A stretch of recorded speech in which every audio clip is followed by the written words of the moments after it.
प्रतियोगी विद्यार्थियों, एक बार फिर से आपका स्वागत है आपके अपने YouTube चैनल प्रारंभ क्लासेज में। कैसे हैं आप लोग? उम्मीद करता हूं कि अब तो कम से कम आप लोगों ने अपनी पढ़ाई की रफ्तार बढ़ा ली होगी। इसकी पिछली वीडियो में हम लोगों ने देखा था 16 महाजनपदों के बारे में। उसी वीडियो क्लास को आगे बढ़ाएंगे, यानी कि आज जो हम देख रहे हैं मगध का उत्कर्ष और 16 महाजनपद का पार्ट 2। और इस पार्ट 2 के तहत हम केवल एक वंश देखेंगे जिसने मगध पर सबसे पहले शासन किया, जिसको हम कहेंगे जिसको कहा गया है हर्यंक वंश। ठीक है, तो ध्यान रखिएगा, एक और पार्ट में आपको दूंगा जिसमें दो शेष वंश यानी शिशुनाग वंश और नंद वंश के बारे में देखेंगे कि तथा 16 महाजनपद के समय उस समय की सामाजिक और आर्थिक स्थिति कैसी थी, इसके बारे में अगली वीडियो में देखेंगे। तो देर नहीं करते हैं, शुरुआत करते हैं इस वीडियो की। तो आज का जो अपना टॉपिक है वो है मगध का उत्कर्ष। जैसा कि 16 महाजनपदों में हम लोगों ने पढ़ा था कि मगध की राजधानी गिरिब्रज पहले थी, फिर उसके बाद राजगीर हुई, फिर राजगृह हुई, फिर राजगीर, फिर पाटलिपुत्र। यानी एक ही राजधानी के अलग अलग नाम, बस यहाँ ध्यान रखिएगा कि पाटलिपुत्र अलग है। ठीक है, गिरिब्रज, राजगृह और राजगीर ये सामान्यतः एक ही जगह के समय समय पर दिए गए नाम हैं और आगे चल के राजधानी बन जाती है मगध की पाटलिपुत्र। कैसे बनती है ये आगे की वीडियो में क्लास में आपको देखने को मिलेगा। अब अगर हम देखें तो भारत में जो इतिहास का उल्लेख है वो पुराणों के आधार पर और जैन धर्म और बौद्ध धर्म के ग्रंथों के आधार पर किया गया है। जैसे इतिहास के संदर्भ में मैं यहाँ बताना चाहूँगा कि जब विदेशी भारत आए तो उन्होंने अपने संस्मरणों में ऐसा लिखा कि भारतीयों को इतिहास का ज्ञान नहीं था। जैसे यूनानी सबसे पहले आए तो यूनानी लेखकों ने भारत के संदर्भ में लिखा कि भारत वालों को इतिहास का ज्ञान नहीं था। हाँ, जिस अनुसार वो इतिहास लिखते थे उस तरीके से भारतीय इतिहास नहीं लिखते थे। लेकिन अगर हम पुराणों में देखें तो पुराणों के 4 विषय पाए जाते हैं, 5 विषय पाए जाते हैं और उन 5 विषयों में राजाओं और ऋषियों की वंशावली भी एक विषय है जो इतिहास से जुड़ा हुआ है।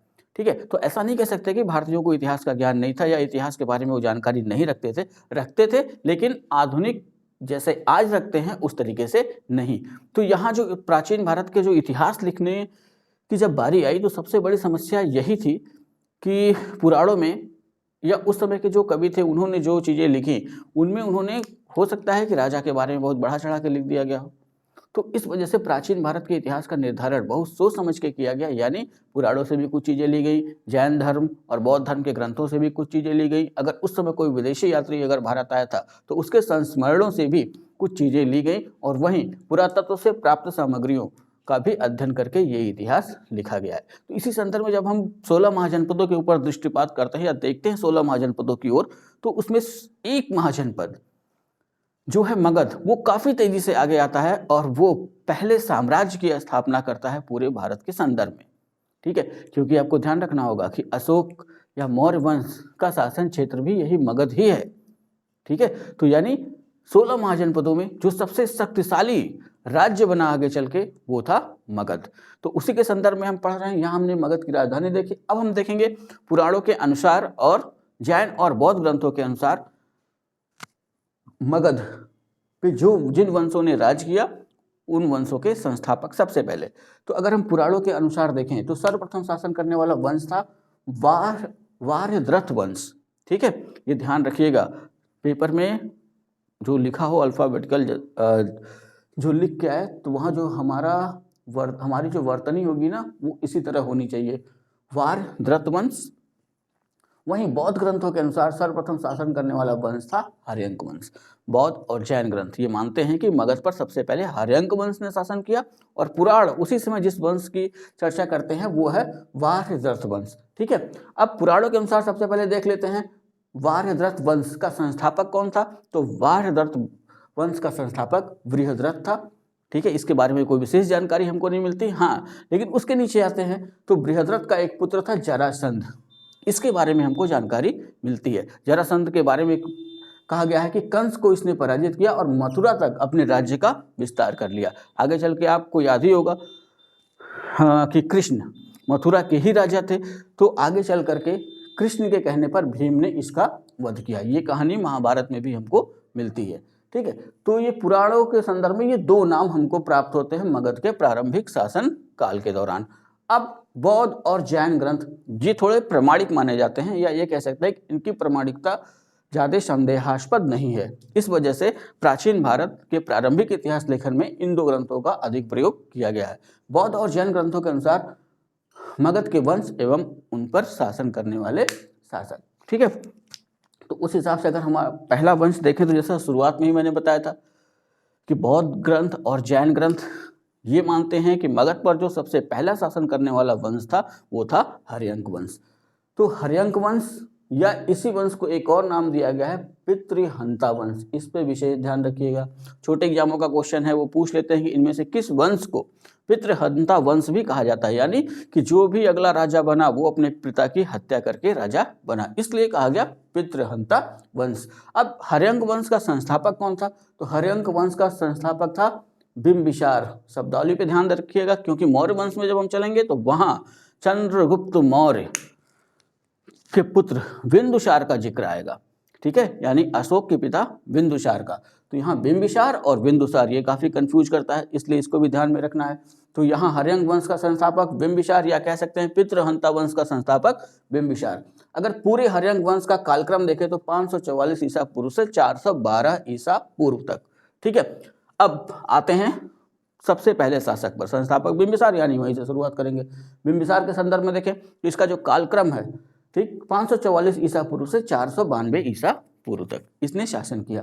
अब जो दूसरा यहाँ पे ध्यान रखना है ना कि हर्यंक वंश के दो शासकों के उपनाम हमको मिलते हैं, और वो उपनाम हमें ध्यान रखना होगा क्योंकि वहाँ से क्वेश्चन बार बार बने हैं, अभी भी बनते हैं। तो अब बिंबिसार का उपनाम क्या था? तो इसका उपनाम था श्रोणीय, ये ध्यान में रखना है, ठीक। लेकिन वहीं जैन ग्रंथों में इसी श्रोणीय को क्या कहा गया है? श्रेणी, ठीक है। अब इसी क्वेश्चन को जैसे समीक्षा अधिकारी का पेपर आपको देना है तो आप कैसे क्वेश्चन बना सकता है, तो यहाँ से वो बदल सकता है इस चीज को कि जैन ग्रंथों में श्रेणिक नामक उपनाम इनमें से किस राजा के लिए प्रयोग किया गया है या किस शासक के लिए प्रयोग किया गया है। तो आंसर क्या हो जाएगा? बिंबिसार। ऐसे ही समझना होगा, ठीक है। अब इसके बारे में आगे जो हमें चर्चा मिलती है कि इसने विजयों के माध्यम से तथा वैवाहिक संबंधों के माध्यम से मगध के राज्य क्षेत्र का काफी विस्तार किया। तो यहाँ जो सबसे महत्वपूर्ण है इसके वैवाहिक संबंध के बारे में देखना कि वैवाहिक संबंध के माध्यम से इसने कैसे अपने साम्राज्य की ख्याति दूर तक पहुंचाई। तो ऐसा माना जाता है कि इसने 3 विवाह किए। तो जो इसका प्रथम विवाह था वो लिच्छवी गणराज्य के प्रमुख चेटक की पुत्री चेलना या छलना से, ये नाम याद रखना है आपको। दूसरा विवाह जो इसने किया था कौशल नरेश प्रसेनजित, तो इनका नाम ध्यान में रखिएगा, ठीक है। 16 महाजनपदों में कौशल भी सबसे महत्वपूर्ण था, हम लोगों ने देखा था इसकी पिछली क्लास में। इसके उत्तरी भाग की राजधानी श्रावस्ती और दक्षिणी भाग की राजधानी साकेत, ऐसा हम लोगों ने पढ़ा था ना, या कुशावती। अब ये ध्यान रखिए कि उस समय राजा कौन है यहाँ पे? प्रसेनजित, और प्रसेनजित की बहन है महाकौशला, जिससे बिंबिसार का विवाह हुआ, ठीक। तीसरा विवाह इसने मध्य देश कुरु के समीप, यानी जो दिल्ली के समीपवर्ती क्षेत्र वहाँ कुरु के समीप, ठीक है, मध्य प्रदेश की राजकुमारी क्षेमा से किया। तो ये 3 नाम ध्यान में रखिएगा, चेटक की बहन चेलना, ठीक है, कौशल नरेश प्रसेनजित की बहन महाकौशला और मध्य प्रदेश की राजकुमारी क्षेमा। तो इन वैवाहिक संबंधों पे अगर हम ध्यान ले जाए तो हम क्या देखते हैं? लिच्छवी गणराज्य बिहार के पूर्व दिशा में, कौशल राज्य बिहार के पश्चिम, ठीक है, पूरा पश्चिम तो नहीं कहेंगे, लेकिन अगर हम कुरु पे दृष्टिपात करें तो ये एकदम से भारत के पश्चिम। तो इस तरीके से वैवाहिक संबंधों द्वारा, अब जहाँ वैवाहिक संबंध बने वहाँ झगड़ा होने की संभावना थोड़ी कम रहती है, ठीक है। अभी ध्यान रखिए कि जैन धर्म एवं बौद्ध धर्म दोनों का पोषक था। पोषक का मतलब कि महावीर के समय भी, या महावीर का काल भी इसके समय था, और साथ ही साथ ऐसा माना जाता है कि गौतम बुद्ध जब उन्हें ज्ञान की प्राप्ति नहीं हुई थी तो उनकी भेंट बिंबिसार से हुई थी, ठीक है। अब अगला जो महत्वपूर्ण पॉइंट है बिंबिसार के संदर्भ में जो हमें ध्यान रखना है कि इसने राजगृह नामक नगर की स्थापना की, जिसको इसने अपनी राजधानी बनाया। ये पॉइंट ध्यान में रखना होगा। इसकी हत्या इसके पुत्र अजातशत्रु ने कर दी और सत्ता का हस्तांतरण कर लिया या सत्ता हथिया ली, ठीक है। ये सबसे महत्वपूर्ण पॉइंट है, इतना ध्यान में रखना है। अब आते हैं इसके पुत्र अजातशत्रु पर। अजातशत्रु ने इसकी हत्या कर दी। हत्या करने के बाद जाहिर सी बात है गद्दी पे इसी को बैठना है। अब यहाँ ध्यान रखिए कि 492 ईसा पूर्व से 460 ईसा पूर्व ये इसका शासनकाल है, और यहाँ अजातशत्रु का भी एक उपनाम हमको मिलता है जैन ग्रंथों में, बौद्ध ग्रंथों में, वो है कुड़िक, ठीक है। तो बिंबिसार का उपनाम श्रोणी या श्रेणिक और अजातशत्रु का कुणिक। ठीक, कई बार क्वेश्चन पूछा हुआ है, क्योंकि अगर हम दोहरा के नहीं जाते हैं तो कंफ्यूजन बना रहता है। ठीक है, तो इसका उपनाम कुणिक। अब इसके जो कालक्रम की शुरुआत होती है तो सबसे पहले इसका उल्लेख मिलता है कि कौशल नरेश प्रसेनजित से इसका युद्ध। पीछे अगर हम जाएं तो हम क्या देखते हैं कि कौशल नरेश प्रसेनजित की बहन महाकौशला से इसकी हुई थी बिंबिसार की, यानी इसके पिता की हुई थी शादी। ठीक है, अब जैसे ही प्रसेनजित को पता चलता है कि अजातशत्रु ने उसके बहनोई या जीजा की हत्या कर दी है, तो वैसे ही प्रसेनजित आक्रमण कर देता है राजगृह पर। दोनों के बीच युद्ध होता है।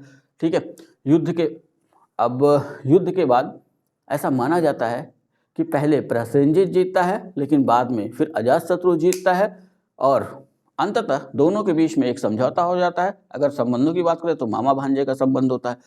दोनों के बीच एक समझौता हो जाता है और समझौते के तहत प्रसेनजित अपनी पुत्री वाजिरा का विवाह अजातशत्रु से कर देते हैं।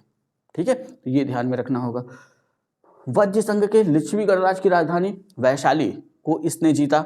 वैसे ही अगला जो सबसे महत्वपूर्ण पॉइंट है, इसके शासन के 8वें वर्ष बुद्ध को महापरिनिर्वाण प्राप्त हुआ, यानी बुद्ध की मृत्यु हुई। ये पॉइंट विशेष तौर पे ध्यान में रखना है कि इनमें से किस शासक के शासनकाल में गौतम बुद्ध की मृत्यु हुई। तो अजातशत्रु के किस वर्ष के शासनकाल में गौतम बुद्ध को महापरिनिर्वाण प्राप्त हुआ, तो वो 8वें वर्ष। ठीक है, इतना समझ में आया।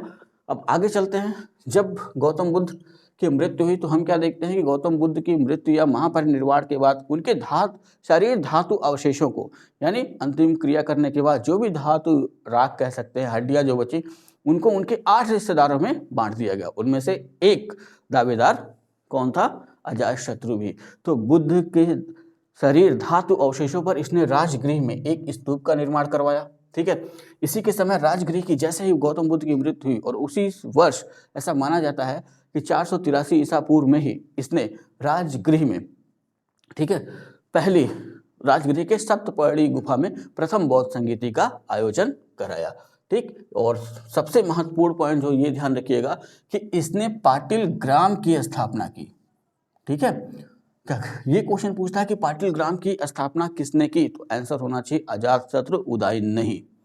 ठीक है, हाँ, कुछ किताबों में ये गलत लिखा हुआ है, इसलिए ध्यान से पढ़िएगा कि पाटिल ग्राम अगर पूछ रहा है तो पाटिल ग्राम की स्थापना की अजातशत्रु ने और पाटिल पुत्र की स्थापना की उदयन या उदयभद्र ने। यही पॉइंट ध्यान में रखना है। इसका मंत्री जो था वो वत्स्यकार था। इसकी हत्या इसके पुत्र उदयन या उदयभद्र ने करके सत्ता हथिया ली।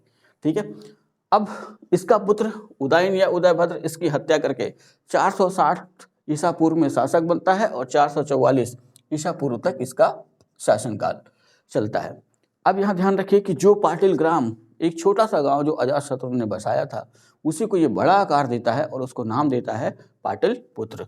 तो पाटलिपुत्र गंगा और सोन नदियों के संगम पर पाटलिपुत्र या कुसुमपुर नामक नगर की स्थापना की। किसने? उदयन या उदयभद्र ने। और आगे चलकर अपनी राजधानी राजगृह से पाटलिपुत्र ले गया। ठीक, अब पाटलिपुत्र का संदर्भ कल मैंने बताया था। अगर पाटलिपुत्र का संदर्भ देखें तो आज का पटना। ठीक है, ये जैन धर्म को मानने वाला था, यानी जैन मतानुयायी था। ऐसा माना जाता है कि इसकी हत्या बाग में घूमते हुए एक व्यक्ति ने छुरा घोंपकर कर दी थी। और कुछ इतिहासकारों का मानना है कि शायद अवंती नरेश पालक द्वारा नियुक्त कोई गुप्तचर था जिसने मौका पाकर इसकी हत्या कर दी। ठीक है, अब इसके बाद हम देखते हैं कि उदयन के बाद अचानक से मगध साम्राज्य के बारे में जानकारी मिलने बंद हो जाती है। लेकिन बौद्ध ग्रंथों में उदयन के 3 पुत्रों का नाम मिलता है, अनिरुद्ध, मुंडक और नागदशक। ठीक है, और इन तीनों को भी बौद्ध ग्रंथों में पितृहंता, यानी ऐसा माना गया कि इन तीनों ने भी, अब ये यहाँ पे समझने वाली बात ये है कि 3 पुत्रों में से या तो तीनों ने मिल करके उदयन की हत्या कर दी हो, ठीक है, या हो सकता है कि 3 अलग अलग राजा रहे हों।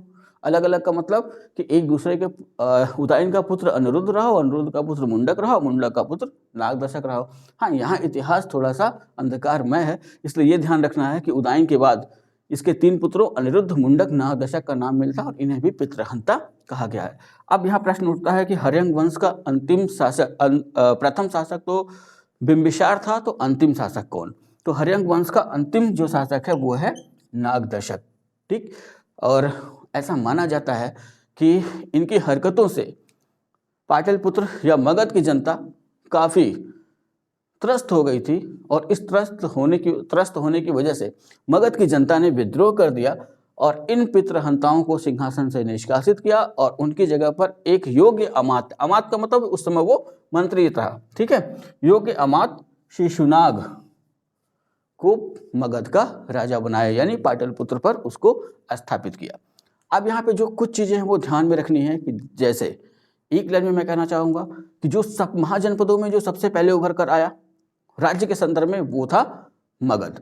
और मगध पर जैन और बौद्ध ग्रंथों के अनुसार अगर हम देखें तो जो पहला वंश था जिसने शासन किया वो था हर्यंक वंश। हर्यंक वंश की स्थापना के संदर्भ में बात करें, हर्यंक वंश की स्थापना बिंबिसार ने की थी और इसका उपनाम हमको श्रोणी या श्रेणी मिलता है।